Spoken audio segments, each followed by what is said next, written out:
Hi, it's September 21st, 2024. This is sort of an update on my long COVID experience, and just wanted to uh, give some thoughts about what I'm going through in case you can identify with it. You might not feel so alone. Okay, um, I won't make this long. I'll keep it to the memory part. I'll come back and maybe deal with other parts of my symptoms later. But the memories affected me the most. Some people call it brain fog. That's what you've initially heard, probably. Brain. I'm gonna have a diet coke here. So a lot of people don't like brain fog as criteria. I kind of like it, but let's call it about what psychologists like to refer to it, and doctors better say psychologists. Doctors aren't really aren't really that much involved in the mental impairment. We're talking about cognitive. Cognitives, your thinking, your memory, your your attention span, your processing speed, all that's in your brain. In Kentucky, I was a psychologist. Over here in Indiana, uh, different licenses, marriage and family, and clinical social work and addictions therapist. Retired partly. Still see as many as I can see, which is very few. Mostly people that are homebound, and I'll go down and see them because nobody else will.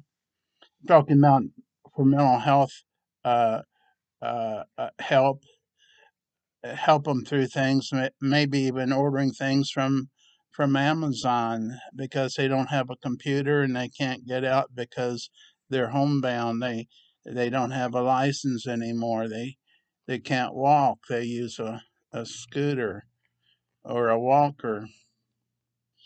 So right now I'm retired, partially retired. How about that? Part time working. So uh, from that standpoint, you know that the long COVID I've had for probably a couple years now has not disabled me to where I can't do uh, a lot. I can't do everything, but I can do something.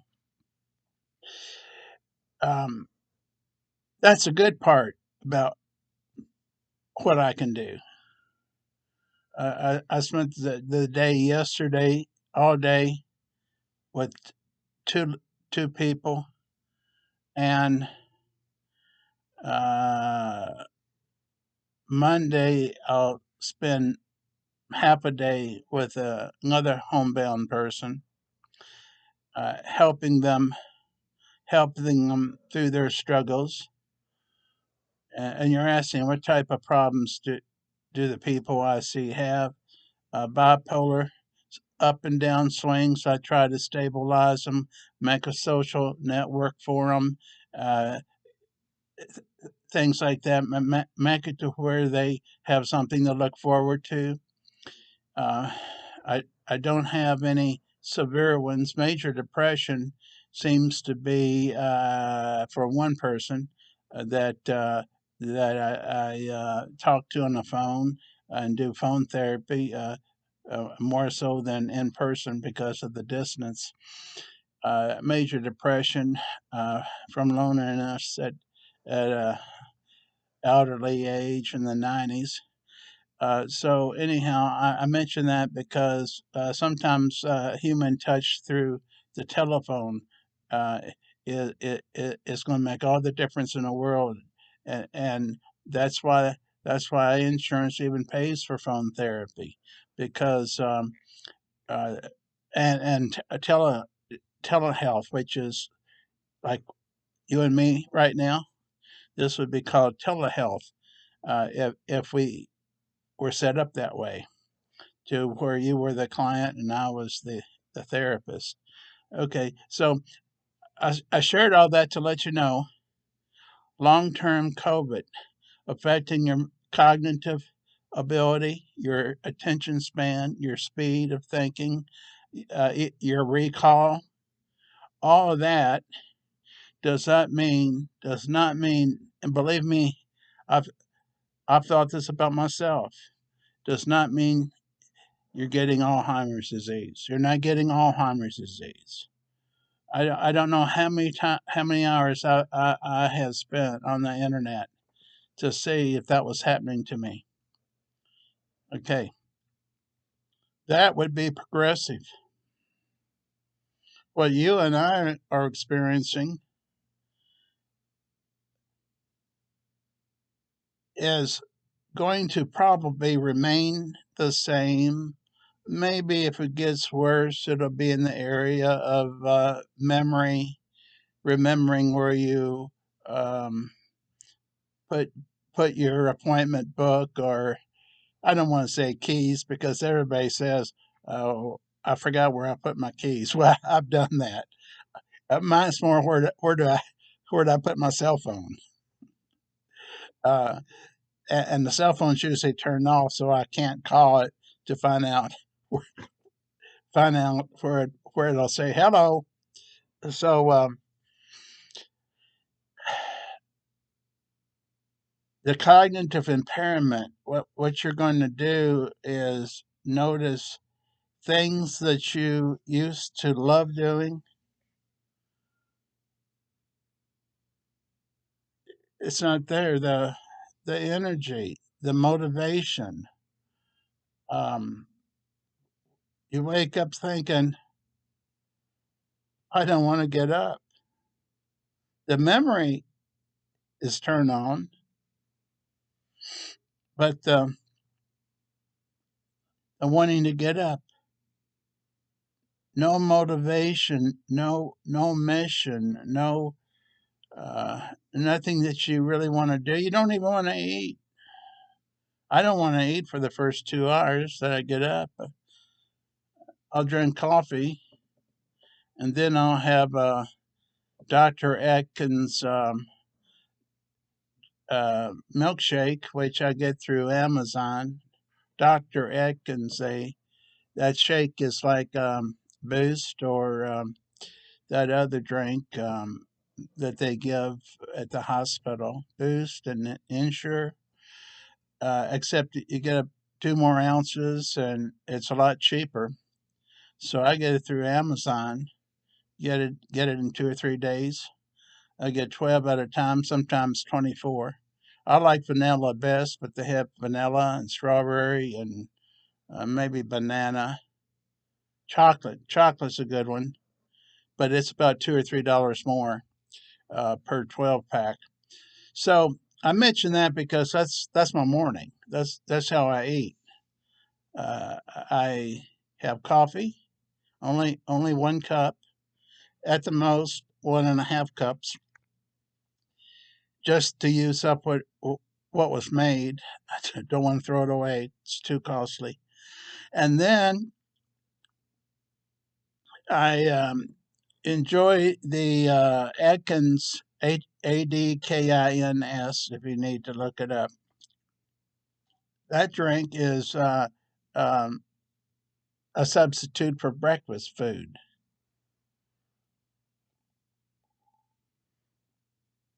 Okay, so now the memory's starting to tick.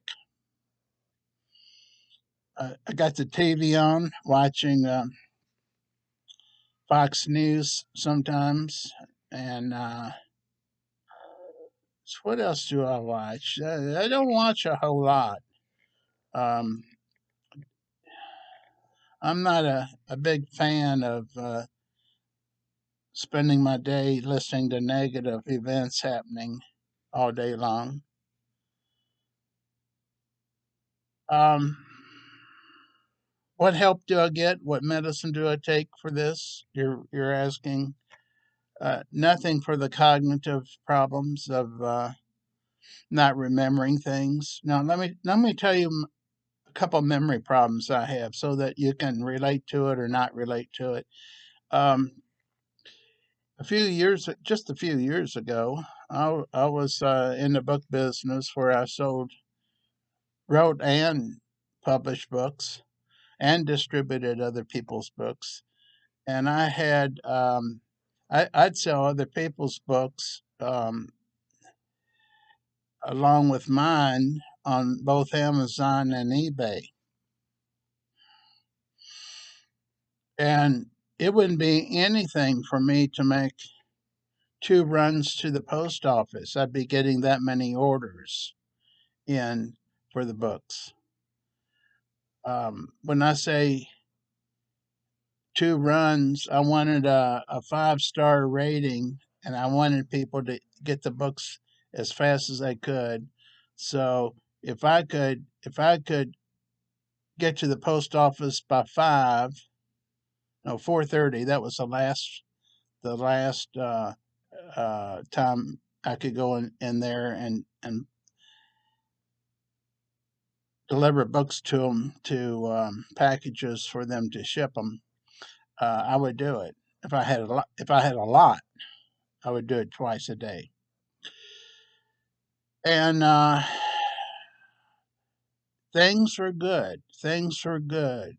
The energy level. I remember one publisher was going out of business. I offered to buy his whole inventory. That's how good it was.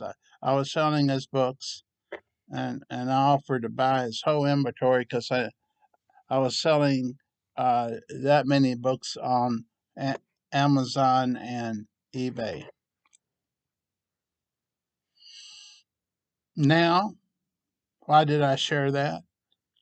Because I don't know how to sell a book on Amazon or eBay. Have no idea. I'm going to have to go to relearn all this, and I don't even know how to take a photograph to put something on eBay or Amazon to sell on the secondary market. This wasn't a problem before. You see, it's like a chunk. A chunk has been taken out of my memory, and now since since it feels like I have to go back to school to learn all this, I'm putting it off week after week, month after month. While the stuff I want to get rid of so I can move to a smaller location. So I like to get rid of it because I know a lot of it will sell on at least on eBay. Amazon uh, maybe a little bit harder than it used to be when I sold so many. Um, I'm not much for tracking the speed, how fast a book may take to get somewhere. You know, when you buy something from Amazon, they tell you when you're going to get it. Don't think I'll have that problem on eBay. Okay, so that's just a big chunk of my cognitive, big part of what I did was taken right out. Um, Not like an accident. It's just not available anymore. I have to relearn it, and I don't want to relearn it yet. So, wanted to share that with you because that's how it's affected me, and um, my attention span someone asked me, several people asked me things. How did I like this at their house? If I was doing a home visit, or how do I like their new hat or slacks or dress? I have no idea. I didn't pay attention. The attention part has been temporarily removed. I don't know what color your dress was yesterday. Now, I remember your hat. You had a hat on, but I don't remember what type of hat it was. And that's what I mean by losing the attention part. And the other one's processing speed. So this is going to be easy for you. You're trying to think of somebody's name that's right in front of you at the grocery store. You can't think of their name. It's going to take a while. You don't want to tell them, hey, give me about 15 minutes here, and I'll remember your name. But that's about what we're talking. Um, sometimes it's better just to say, uh, can I ask your name again? I it's been a while, and get their first name that way or some other uh, kind way. Um, so that's what we're talking about right now is the effect of long COVID on me that I'm sharing with you in case you're experiencing these symptoms that other people call brain fog. I call them, as a mental health professional, um, cognitive impairment.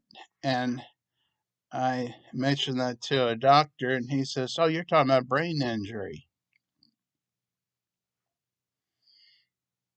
Well, maybe that explains it, what I just shared with you. I got brain injury, but doctor, can you help me? Uh, since you're a doctor, can you help with that injury? Right now, I'm not on any medicine for COVID or long COVID. That I'll tell you something you don't know at this moment, on this day, and this may change tomorrow. There's not a diagnosis code for long COVID. Therefore, trying to get on disability for not being able to remember anything. And mine's a mild case. Let me assure you that um, yours could be much worse. And I have a nephew who was a top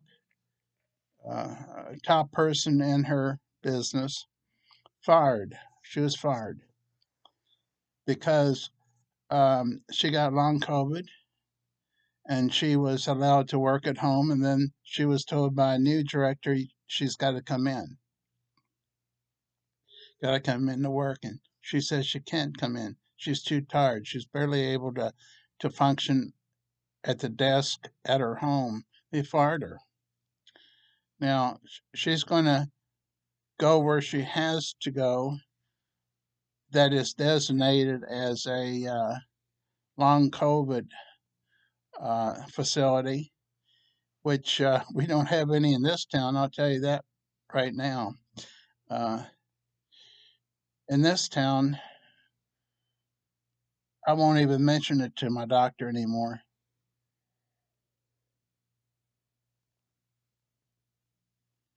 There's no there's no cure that most doctors know, so they brush it off. They brush it off. Well, they'll say, "Well, I'm sure, I'm sure it's going to get better, and you weren't hospitalized, so it's going to get better. I can tell by looking at you, you don't need any shots, uh, like like penicillin, or I don't think you need any pills. So let's talk about the next thing that's on the list. That if there is anything on the list that you like to discuss, that's the way it is for most of you watching. That's the way it is. Doctor says, "Well, uh, can I share something? A lot of doctors don't believe in long COVID. Okay, so I'll just toss that out. Second thing is there's no diagnosis, so you cannot apply for disability with a diagnosis code and the symptoms that follow the name long COVID. You can go to my video on how to get on disability being on COVID. I do my best to explain how you can get on Social Security disability, not work disability, because that's a different thing, but Social Security disability.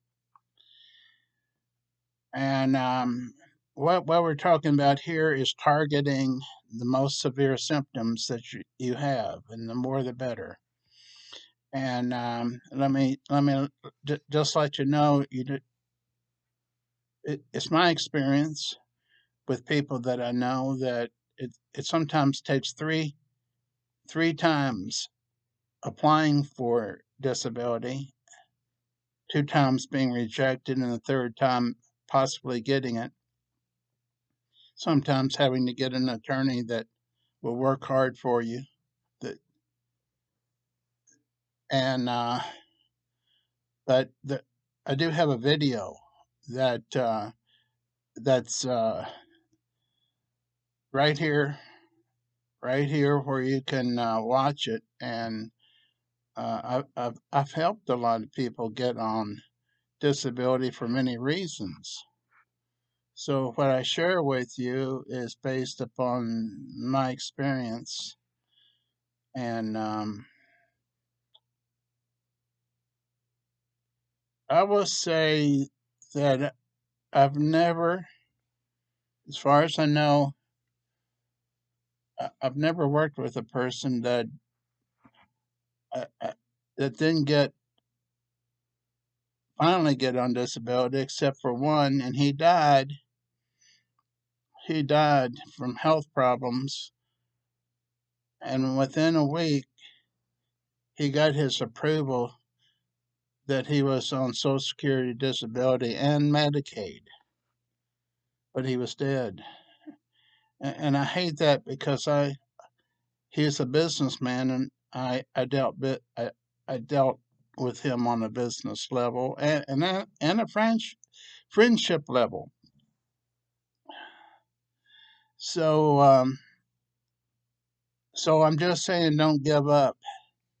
If it takes three times or four times of reapplying, uh, don't don't don't give up. And I'm trying to think if there's anything else I can share with you that might help you feel like you're doing okay. Just realize that um, I need to share this. That I'll sleep till noon if if I have nothing else to do. I'm not tired. I'm not weak. Now the next video, I'll write this down right now, so that you will know it's coming. It's running on empty. Um, And um, I'm writing that title down. The reason I'm saying that is I'm so tired of my span of being able to work is hours, not half a day, full day, or anything like that. Hours, and it usually hits about evening time. That's why I make these videos this time of night. And then it takes 2 hours to get to sleep. So I go to sleep somewhere between 1 and 2 o'clock. But about once a week, it'll be 5 or 7 o'clock a.m. after midnight. 5 or 7 a.m. after midnight. Most of the time, it's more like 2:30, 3 o'clock. Now we'll talk about this. I'll write this down. Sleep problems. We'll talk about sleep problems on the next video with running on empty. And I'll share this. I don't like this about myself because I used to get up at 3 and 4 o'clock in the morning to work. I will share with you that in high school and college, delivered papers at 4 in the morning, worked at the Ford truck plant. Also, uh, after college, at the 4 o'clock shift, I think it was 4 o'clock in the morning. And so I haven't always been a lazy bum, getting up at noon. So, but this happened after the third COVID, and no one that I know has any remedy for this. I take about 10 vitamins a day, and as far as medication, it's high blood pressure, and basically, I think I take one other one. And I take one other one and try to get me to sleep, even though it takes 2 hours to get to sleep. Hope this helps somebody out there, even if it helps one person. Let me tell you why I do this, and uh,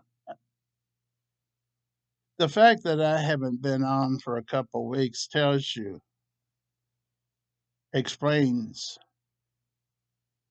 what this will do to you. It'll zap the energy and the desire right out of you. And I'm thinking at noon, I'm going to make a video and I'll have it in my mind what I'm going to say. And the energy level just goes down to where after I eat, I have to say I got to take a shower and go to bed. So I'm going to try to be on here more often. If you like this and you want to be notified, please feel free to hit the subscribe button. If you like it, feel free to hit the like button.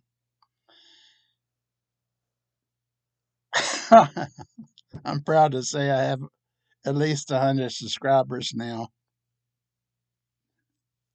I look at other people that may even speak on the same subject, and they'll have 2.5 thousand subscribers. but I but I'm speaking to the one or two that need what I have to say, and uh,